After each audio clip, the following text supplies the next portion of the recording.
This is the book of Isaiah, chapter 1, and verse 3. The ox knows his owner, and the ass his master's crib. But Israel does not know, my people does not consider. Barakati Yahweh, Barakati Yahweh Shah, Barakati Yahweh, Barakati Yahweh Shah, Barakati Yahweh Bahashem, Yahweh Shah, Baha, Rakah, Quadash. And as always, I want to start out by giving all praises, glory, and honor to Yahweh Bahashem, Yahweh Shah. And as well, giving double honors to the elders and apostles of Great Millstone that rule well. Giving reverence to the sincere brothers that is pushing out the gospel throughout the four corners of the world. Peace and blessings and infinite salutation be to the house of David, which is made up of you so-called blacks, Latinos, and Native Americans. And it's got Israelites amongst the other nation that look like the other nation, but according to your pedigree, you go back to the descendants of Abraham, Isaac, and Jacob, as we are the true biblical Hebrew Israelites. And with that, I want to say Shalom. Now, I just want to get into a quick video, a lesson of a dream, a quick dream that I had. And I believe it's prophetic, and being in this truth. You got certain brothers that have dreams and so on and so forth. Brothers have dreams about being delivered into chariots. Brothers having visions of certain things that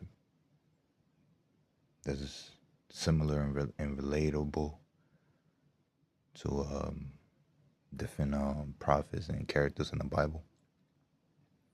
And I mean, we're in the time of the Lord delivering his elect, because that's who matters according to the scriptures, And the Lord's going to let his elect know that they're going to be protected, regardless. Now, as you have seen, I had opened up with the book of Isaiah, chapter 1 and verse 3. And the reason why I brought this out is because you have to keep in mind that the elect are going to be coming from all different type of walks.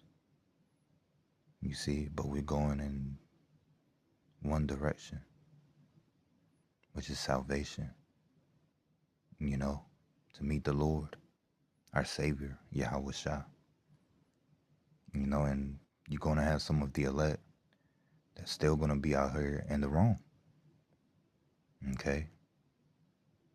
What I mean is that we're not justified by the law. Okay? But we are justified by the blood of Hamashiach, Yahweh Shah, the only begotten Son. You see? And that's only for the elect. And the reason why I brought out Isaiah 1 and 3, the ox knows his owner and the ass his master's crib. But Israel does not know. My people does not consider. The Lord is describing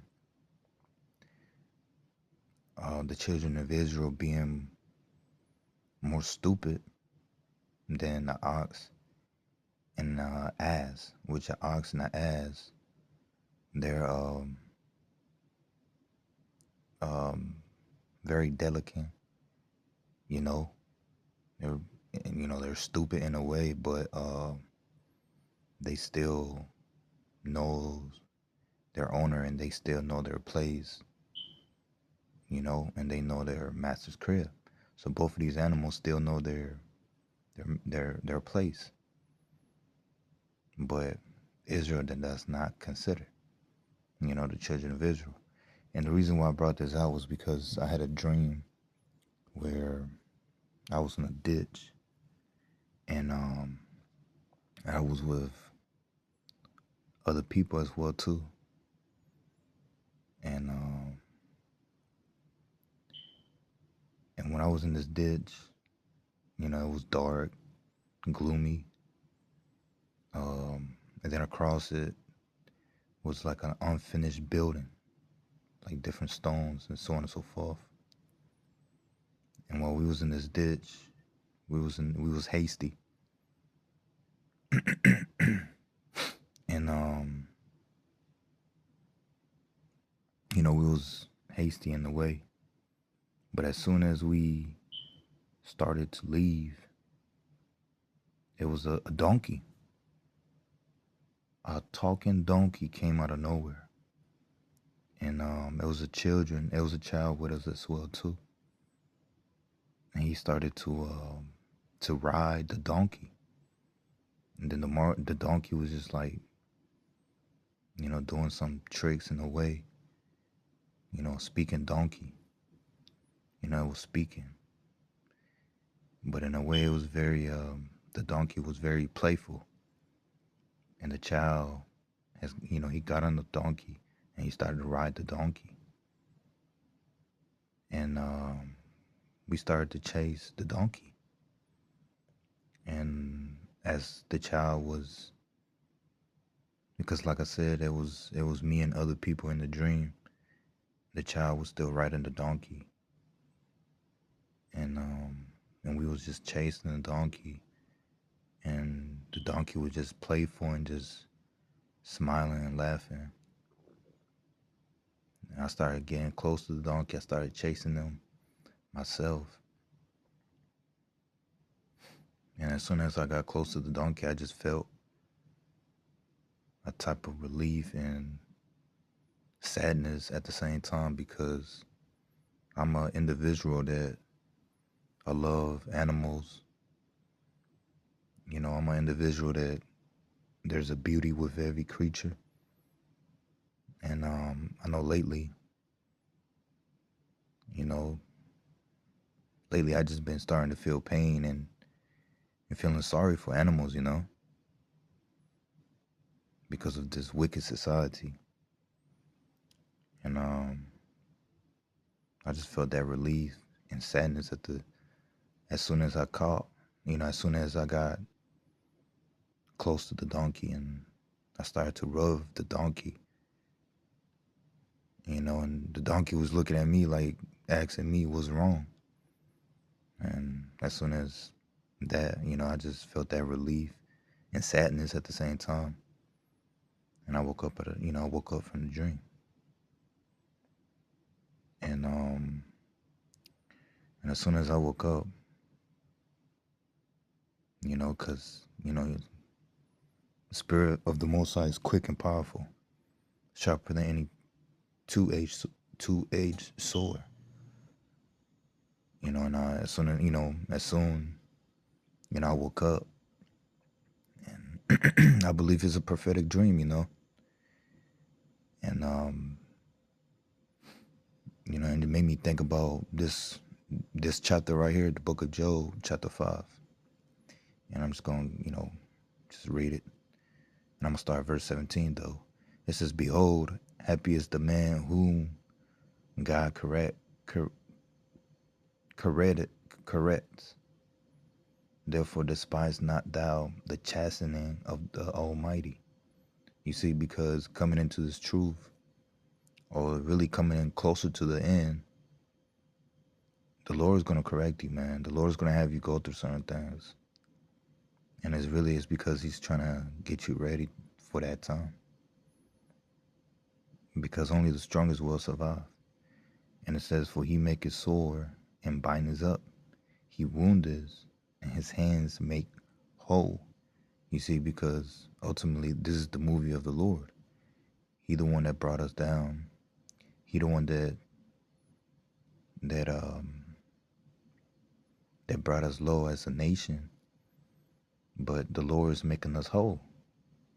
And for one, he's making sure that we're going to be delivered in these times as being of the hopeful elect.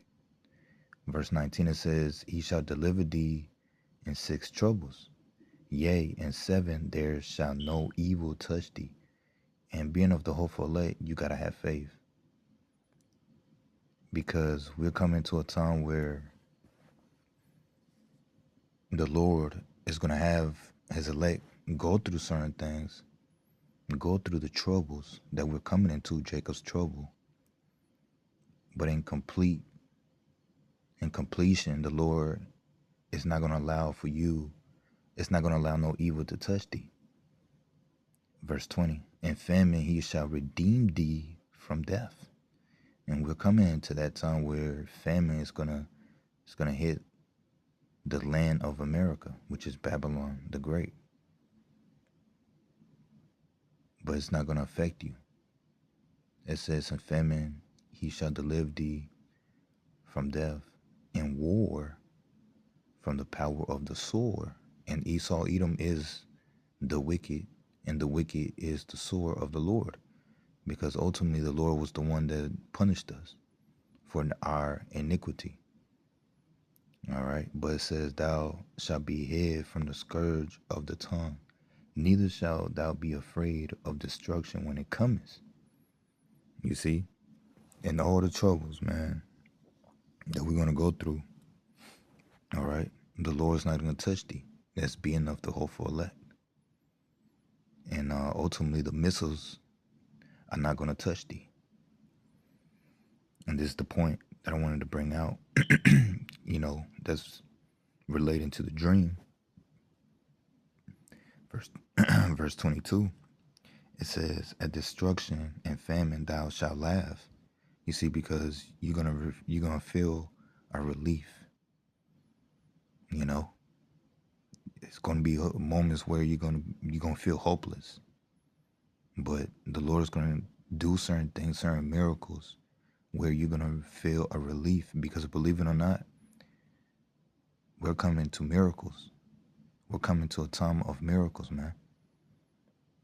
And sometimes you might be afraid, but it's all right. Being of the hopeful elect, the Lord's going to look out for his little ones. It says, neither shalt thou be afraid of the beasts of the earth. You know, for thou shalt be in liege. So like it, for thou shalt be in liege with the stones of the field, and the beasts of the field shall be at peace with thee. And that's something that you have to believe. You see, you might be in a situation where you might be in an ugly situation, and the Lord might send certain type of animals, maybe like a bear, maybe a horse, and then, you know, they might whistle at you and tell you to come this way. You see, you know, it might start talking to you. It might give you some comfort, because certain animals do that. They give you comfort, and you have to just believe that that's the spirit. Salakia. Let me just mute this real quick. You see, you have to just believe that the Lord's going to look out for you, man. So it says, for thou shalt be in liege with the stones of the field, and the bees of the field shall be at peace with thee, and thou shalt know that thou tabernacle shall be in peace, and thou shalt visit thine inhabitation, and shall not sin. Because ultimately the Lord's getting you prepared for the kingdom. All right. And the Lord's going to wipe away all tears and deliver us from sin. Thou shalt know also that thy seed shall be great, and thy offspring as the grass of the field, as the grass of the earth. Thou shalt come to thy grave in full age, like as a stalk of corn cometh in his season. Lo this, we have searched it, so it is. Hear it, and know thou it for thy good. You see, I ain't want to make this lesson too long, man.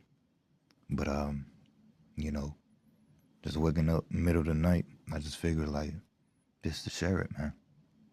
You know, and ultimately, man, we're coming into that time. You know, as we're coming into very close to the year of 2026. All right. And we already seen how Esau is already bugging, because he's losing his kingdom. All right. And We're coming to a time of salvation and the Lord doing miracles for his people, the hopeful elect. All right, and with that, I want to end it by giving all praises, glory, and honor to Yahweh, Ba'Hashem, Yahweh Shah, Ba-Ha, Rakah, Kodash. And with that, I want to say Shalom. I hope that this lesson was edifying as well as uplifting unto the hopeful elect. And I want to say Shalom.